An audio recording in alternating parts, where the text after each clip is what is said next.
All right, let's take this further now and speak to SABC News International Editor Sophie Mokoena. Sophie, good afternoon to you. Thank you so much for your time. We'll get to SADC and that summit in just a moment, but let's start with the emergency meeting that was organized by the East African community with Kenyan President William Ruto as chair.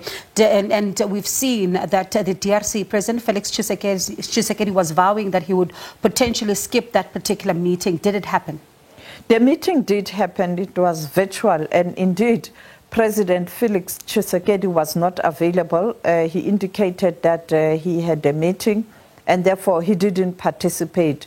Some of us predicted that that's likely going to happen, and we know that he's got reservations in terms of the East African community. You'd recall that the EAC had deployed troops in the DRC and he chased away those troops and then went to SADC, asked SADC to deploy, and that's what we are talking about right now.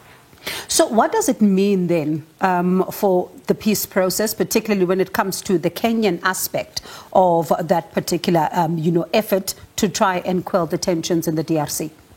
Well, I think this parallel process, at some point in time, leaders will have to find synergy to agree, because you cannot exclude East Africa. This is where the DRC is. Therefore, the DRC will have to accept that whatever is happening in the Democratic Republic of Congo is affecting neighboring countries, such as Tanzania.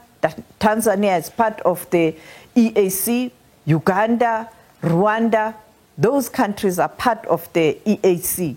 And therefore, I think that is why President Ramaphosa is speaking to leaders in the SADC group, but also in the EAC group, so that there's common program and understanding in terms of how do you find a solution to this problem. And as you were saying even yesterday that everybody needs to be at the table when it comes to speaking about what things look like going forward. So as you see all of these processes unfold, it then raises a lot of questions. And also, Sophie, SADC, as we just heard the Minister of International Relations saying that, yes, they've expressed concern about the situation, but they are also going to have their own summit about the situation that is deteriorating in the DRC.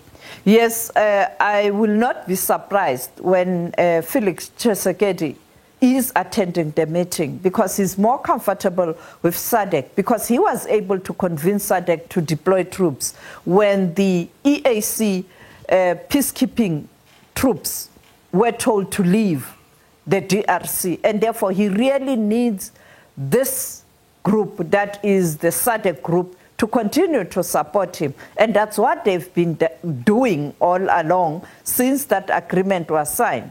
And therefore, I think if he is not attending because of security reasons, he is going to send a senior personnel to attend that meeting. But we don't know what's going to be the outcome.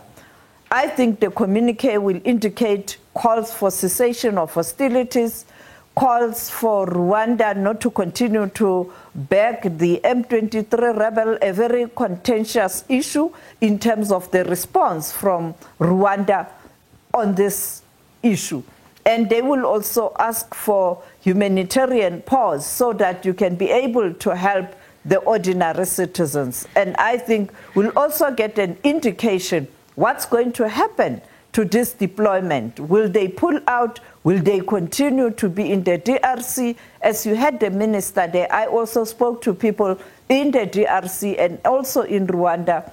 The South African team, troops or soldiers, and those of UN, right now, they are safe. They are at base, and with that agreement of ceasefire, they will not be attacked by the M23 rebels or whoever is supporting the M23 rebels, because that's the agreement that they have reached. And during this process, South Africa is now working on how do you repatriate the South Africans who died during this standoff. And that's also, Sophie, one of the big stories, because a lot of South Africans are looking to see then what becomes the next part of that process. Because, yes, South Africa is saying through the Minister of Defence that they're taking a posture of forcing everybody to the table, but they also are using the opportunity then to repatriate, but at the same time to speak about the reinforcement when it comes to whatever it is that the SANDF team needs on the ground right now. The minister pointed out that there was a reinforcement from Tanzania, Malawi and South Africa on Saturday.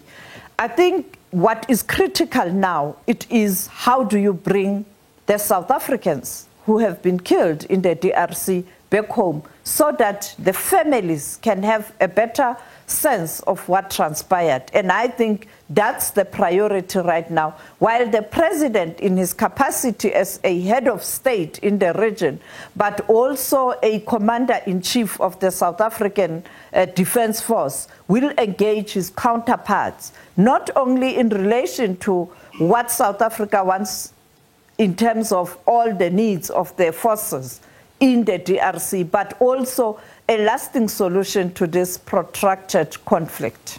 And a lasting solution indeed, Sophie, as we heard there from the Minister of Defence, Angie Motshekga, who was talking about the fact that parties have no choice but to be forced to the table now in order to negotiate. And later on the show, we will be in conversation with Sisa Ngombane. He's a former SA ambassador to the DRC, the longest serving. So we'll be in conversation with him to put this conflict in context for you, also to understand some of the critical steps, as you heard even last night as we started with the conversation. Sophie, thank you so much. I appreciate your time.